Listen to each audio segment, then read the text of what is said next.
അപ്പോൾ ശരിക്കും പറഞ്ഞാൽ രണ്ടുപേരെയും ഭയങ്കര ഇഷ്ടമായിരുന്നു. പക്ഷെ മോഹൻലാലിനോട് കുറച്ചുകൂടെ ആ ഷോക്കിൽ നിന്ന് പപ്പേട്ടനെ മാറ്റിയെടുത്തത് ഭരതനാണ്. അന്ന് മോഹൻലാൽ കയ്യിൽ നിന്ന് പൈസ എടുത്തിട്ട് പിറ്റേ ദിവസത്തെ ഷൂട്ടിങ്ങിനുള്ള പൈസ ഈ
1978 എൻ്റെ ഓർമ്മ. അന്ന് ഒരു തിരക്കഥ വേണം എന്ന് പറഞ്ഞാണ് കറിയാച്ചൻ പ്രേംപ്രകാശ് വരുന്നത്. വേറെ 1-2 പേരും കൂടെ ഉണ്ടായിരുന്നു. അവരുടെ പേരൊക്കെ ഞാൻ മറന്നുപോയി. അപ്പോൾ അവർ നികുഞ്ചം ഹോട്ടലിൽ വെച്ച് അവർ കണ്ടു. അപ്പോൾ സംസാരിച്ച് വന്നപ്പോൾ തിരക്കഥ അല്ല, പത്മരാജൻ തന്നെ ഡയറക്റ്റ് ചെയ്യൂ എന്ന് കറിയാച്ചൻ പറഞ്ഞു. അപ്പോൾ പറഞ്ഞു, നിങ്ങൾ ഉദ്ദേശിക്കുന്ന അതുവരെയുള്ള പടങ്ങൾ, തിരക്കഥ എഴുതിയ പടങ്ങളെല്ലാം കാശ് വാരിക്കൊണ്ടിരിക്കുന്ന ഒരു കാലമാണ്. അപ്പോൾ അദ്ദേഹം പറഞ്ഞു, ഒരുപക്ഷെ ഞാൻ ഡയറക്റ്റ് ചെയ്യുന്ന പടം നിങ്ങൾ ഉദ്ദേശിക്കുന്ന തരത്തിലുള്ള പടമായിരിക്കില്ല എന്ന് പറഞ്ഞു. അപ്പോൾ ഇത് പറഞ്ഞ് സാരമില്ല, പത്മരാജൻ തന്നെ എടുത്താൽ മതി, നമുക്ക് പത്മരാജൻ ഡയറക്റ്റ് ചെയ്യുന്നൊരു പടം ഞാൻ തന്നെ പ്രൊഡ്യൂസ് ചെയ്യാം എന്ന് കറിയാച്ചൻ പറയും. കറിയാച്ചൻ്റെ കൂടെ 2 പേര് കൂടി ഉണ്ടായിരുന്നു. അതാരാണെന്ന് എനിക്കിപ്പോൾ വലിയ ഓർമ്മയില്ല. പിന്നെ പെരുവഴിയമ്പലം എടുക്കാം. കറിയാച്ചൻ്റെ ഭാര്യ ഡെയ്സി ധാരാളം വായിക്കും. അപ്പം ഈ പെരുവഴിയമ്പലം സിനിമയാക്കാമെന്ന് ഡെയ്സിയുടെ ഭാഗത്തു നിന്നാണ് ഒരു പ്രപ്പോസൽ വന്നെന്നാണ് എൻ്റെ ഒരു ഓർമ്മ. ഏതായാലും പെരുവഴിയമ്പലത്തിലേക്ക് അവരെത്തി.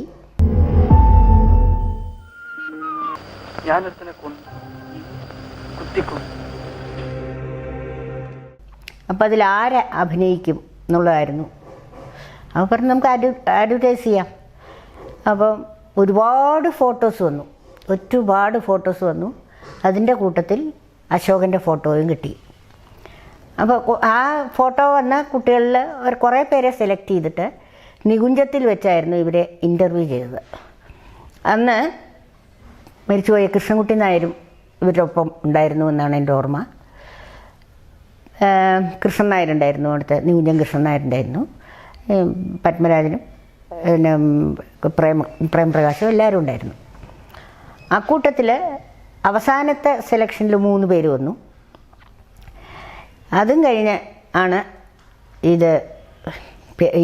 അശോകൻ തന്നെ മതി, ആ വാണിയൻ കുഞ്ഞുവിൻ്റെ മകൻ രാമൻ എന്നുള്ള ആ ക്യാരക്ടറിന് പറ്റിയ ആൾ അവിടെ നമ്മുടെ രൂപം, മനസ്സിലുള്ള രൂപം ഇതാണ് എന്ന് പറഞ്ഞ അശോകനെ സെലക്ട് ചെയ്യാണ്.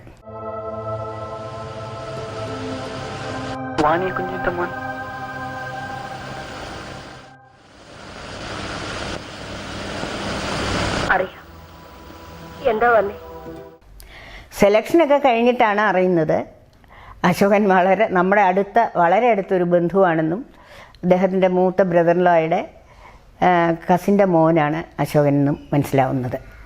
പിന്നെ കാര്യങ്ങളെല്ലാം എളുപ്പമായിരുന്നു. മുതുകുളത്ത് വരികയും കാണുകയും അശോകനെ ഇങ്ങോട്ട് വരുത്തുകയും ഒക്കെ ചെയ്ത് അങ്ങനെയാണ് അശോകൻ ആ പടത്തിൽ നായകനായിട്ട് സെലക്ട് ചെയ്യപ്പെടുന്നത്. അത് നല്ല തമാശയാണ്. റഷീദിനെ കണ്ടെത്തുമ്പോൾ ഇവിടെ അന്നെന്തോ ഒരു ഋഷികേശ് എന്നായിരുന്നു എന്നൊരു പിന്നെ പോലീസ് ഓഫീസറുണ്ടായിരുന്നു. അദ്ദേഹം എപ്പോഴും നികുഞ്ചത്തിൽ വരുമായിരുന്നു. നികുഞ്ചത്തിൽ വൈകുന്നേരങ്ങളിൽ അദ്ദേഹത്തിന് ഒഴിവ് കിട്ടുന്ന സമയത്ത് നികുഞ്ചം ഹോട്ടലിൽ കൃഷ്ണൻ നായരും കുറേ കലാകാരന്മാർ ഒത്തുചേരുന്നൊരു സ്ഥലമായിരുന്നു അത്. വൈകുന്നേരങ്ങളിൽ അദ്ദേഹത്തിന് ഷിഫ്റ്റ് ഡ്യൂട്ടി ആയിരുന്നു. വൈകുന്നേരം ഒഴിവ് വരുമ്പോൾ അവിടെ പോവും. അവിടെ നെടുമുടി വേണു വരും, കാവാലം നാരായണ പണിക്കർ വരും, ഋഷികേശൻ നായർ ആ കൂട്ടത്തിലുള്ള ഒരാളായിരുന്നു. പിന്നെ ത്രിവിക്രമൻ ചേട്ടനുണ്ടായിരുന്നു. അങ്ങനെ കുറേ കലാകാരന്മാർ കൂടുന്നൊരു സ്ഥലമായിരുന്നത്. അപ്പോഴാണ് ഈ ഋഷികേശൻ നായർ ഒരു ബോഡി ബിൽഡറായിരുന്നു. അപ്പോൾ അദ്ദേഹം പറഞ്ഞു, ഇങ്ങനെ ഒരു സബ്ജക്റ്റ് വന്നപ്പോഴേ കുറേ ഫയൽവാന്മാരെ കാണിച്ചു തരാം എന്ന് പറഞ്ഞ് ഇവിടെ ഫോട്ടോ ഇരിപ്പുണ്ട്. കുറേ ഫയൽവാന്മാരെ അദ്ദേഹം പോയി കാണുകയും, തമാശ അതൊന്നുമല്ല, ആ കണ്ട ആൾക്കാരെ ഒന്നുമല്ല എടുത്തത്. അവസാനം എനിക്ക് തോന്നുന്നത് ഋഷികേശൻ നായർ പറഞ്ഞിട്ടാണ് ഈ നമ്മുടെ ഫയൽവാൻ രംഗത്ത് വരുന്നത് എന്നാണ് റഷീദിനെ സെലക്ട് ചെയ്യുന്നത്. അന്ന് ഓർമ്മയുണ്ട്, ശ്രീനിവാസൻ ഒരിക്കൽ പറഞ്ഞത്, എപ്പോഴും ബൈക്കിൽ മമ്മൂട്ടിയും കൊണ്ട് അവിടെ ഷൂട്ടിംഗ് നടക്കുന്ന സ്ഥലത്ത്, കുമ്പിടി എന്ന് പറഞ്ഞ സ്ഥലത്തായിരുന്നു, അവിടെ വരുമായിരുന്നെന്നും അവസാനം ശ്രീനിവാസനും മമ്മൂട്ടിയും കൂടിയാണ് വന്നിരുന്നത്. എനിക്ക് വലിയ ഓർമ്മയില്ല, പറയണത് ശരിയാണോ എന്ന് എനിക്കറിയില്ല.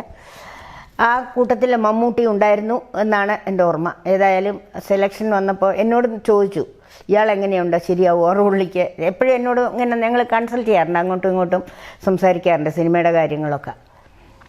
അപ്പോൾ ഇയാൾ കൊള്ളാം എന്ന് പറയും, മമ്മൂട്ടിയെ സെലക്ട് ചെയ്യുമായിരുന്നു. അരപ്പെട്ട ഷാജിയായിരുന്നു എൻ്റെ ക്യാമറമാൻ. പക്ഷേ പകുതിക്ക് വെച്ച് ആ പടം നിന്നുപോയി. പക്ഷെ അത് ആ ഷൂട്ട് ചെയ്ത സ്ഥലം ശരിക്കും പറഞ്ഞാൽ മൃണാളിനി സാരാഭായിയുടെ വീടാണത്. കുമ്പിടി എന്ന് പറഞ്ഞ സ്ഥലത്താണ്. അവർ എ വി കുട്ടിമാളുമ്മ അവരൊക്കെ വലിയ വലിയ ആൾക്കാർ ജീവിച്ച ഒരു വീടായിരുന്നു അത്. മാനവനിലയെന്നായിരുന്നു എനിക്ക് ഓർമ്മയില്ല വീടിൻ്റെ പേര്.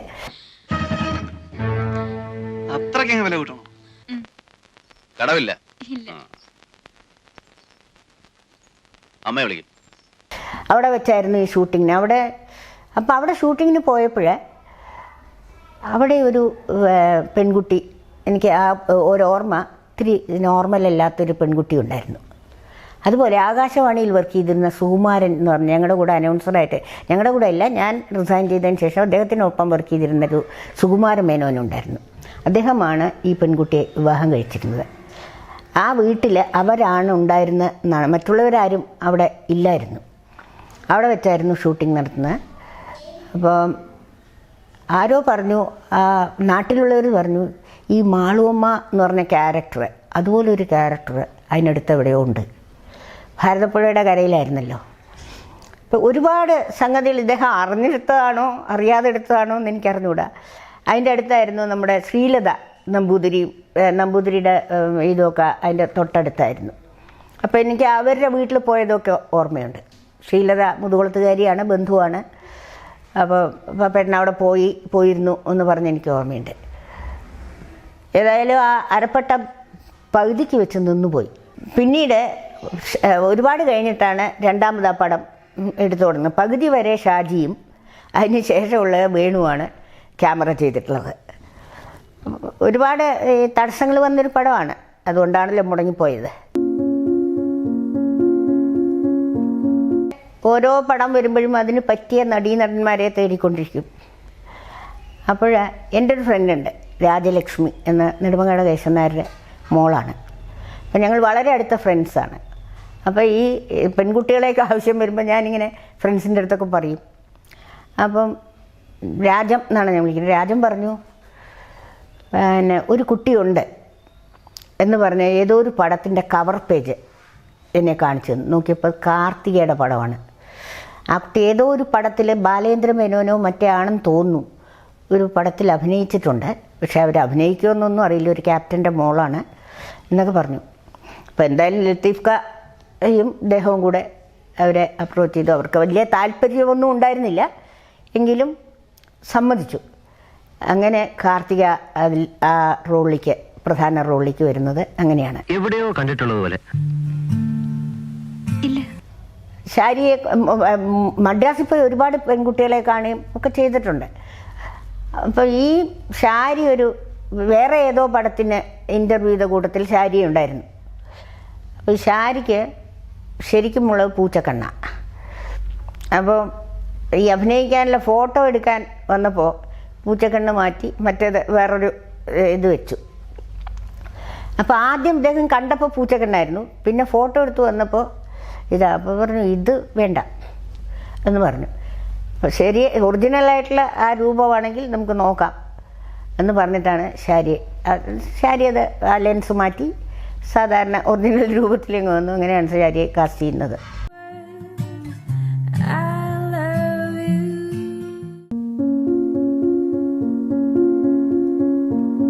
ജയറാമിനെ കണ്ടെത്തിയതെന്ന് വെച്ചാൽ ഞങ്ങൾ ഈ പറഞ്ഞല്ലോ അച്ഛനും മക്കളും ഞങ്ങളെല്ലാവരും കൂടെ ഇങ്ങനെ സംസാരിച്ചുകൊണ്ടിരിക്കുമ്പോൾ ഒരു ഫോൺ വരിക. മലയാറ്റൂർ രാമകൃഷ്ണൻ സാറാണ് വിളിച്ചത്. അപ്പം പറഞ്ഞു ഇങ്ങനെ ഒരു അടുത്ത പടം എപ്പോഴാണ് ചെയ്യുന്നത്, നമ്മുടെ കയ്യിലൊരു നടനുണ്ട്, വേണമെങ്കിൽ എടുക്കാം എന്ന് പറഞ്ഞു. അപ്പം ചേട്ടൻ പറഞ്ഞാട്ടെ ആരാ എന്ന് പറഞ്ഞു. അപ്പം അതിന് തൊട്ട് മുമ്പ് ഞങ്ങൾ അവരുടെ മിക്സ് പെരേഡ് കൂടെ കണ്ടുകൊണ്ടിരിക്കുകയായിരുന്നു ടി വിയിൽ. ഇതൊരു മരണ വീടാ. അതെന്ത് വീടാടോ? ഇതൊരു മരിച്ച വീടാണെന്ന്.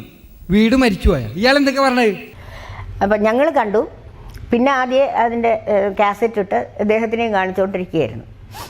അത് കഴിഞ്ഞ് വന്ന് ഉടനെയാണ് ഇദ്ദേഹത്തിൻ്റെ ഫോൺ വരുന്നത്.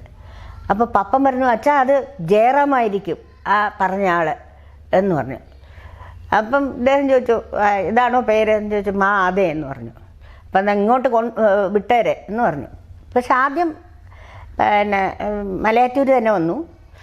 ജയറാം പുറത്ത് വരാന്തയിലിരുന്നു, മലയാറ്റൂരകത്ത് വന്നു.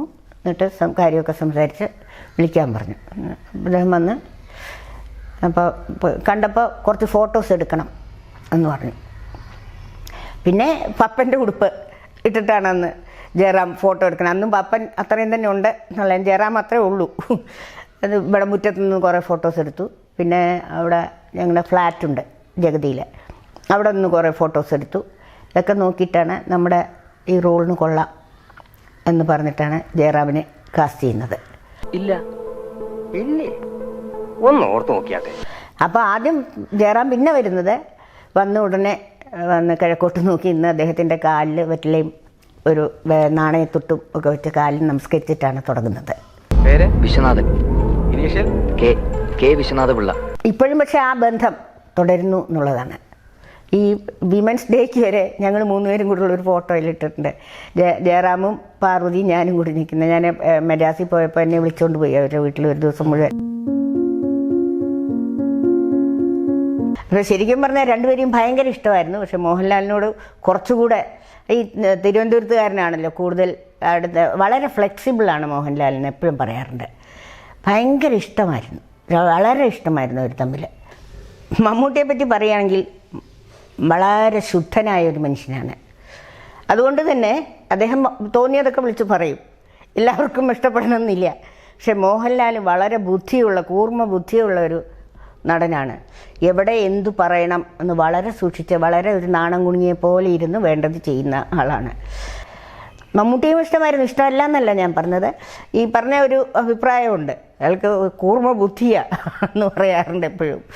വളരെ ബുദ്ധിപൂർവ്വ കാര്യങ്ങൾ മൂവിയുള്ളൂ. ഒരിക്കലും മമ്മൂട്ടി പാവമായതുകൊണ്ട് ദേഷ്യം വന്നാൽ പെട്ടെന്ന് പൊട്ടിത്തെറിക്കും, എല്ലാവരെയും മുമ്പിൽ ചീത്ത പറയുകയൊക്കെ ചെയ്യും. പക്ഷേ മോഹൻലാൽ ഒരിക്കലും അങ്ങനെ ചെയ്യില്ല.